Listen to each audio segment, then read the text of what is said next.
Hello সকলকে, আমার আরেকটি ছোট ব্লগে সকলকে স্বাগত। 1 জানুয়ারিতে চলে গেছিলাম একটি স্পেশাল জায়গাটা হলো দক্ষিণেশ্বর মায়ের মন্দির। বছরের প্রথম দিনটায় আমার প্রিয় মানুষের সাথে চলে গেছিলাম দক্ষিণেশ্বরের মায়ের মন্দিরে। বছরের প্রথম দিনে মাকে পুজো দিতে এবং মায়ের থেকে অনেক আশীর্বাদ চেয়ে নিতে এবং মার দর্শন করতে। ভিড় দেখে বুঝতেই পারছো সেই দিন এখানে কতটা ভিড় হয় সকলেই জানো।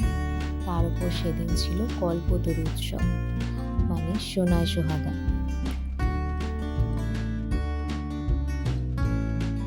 যতই ভিড় থাকুক আমি তো খুব খুশি ছিলাম, কারণ মায়ের আশীর্বাদে খুব একটা প্রবলেম হয়নি।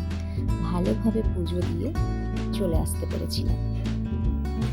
এখানে মেনলি ভিড়টা হয় সকাল থেকে, বাট আমরা পুজো দিতে গেছিলাম বিকেলের দিকে, তাই খুব একটা প্রবলেম আমাদের হয়নি পুজো দিতে।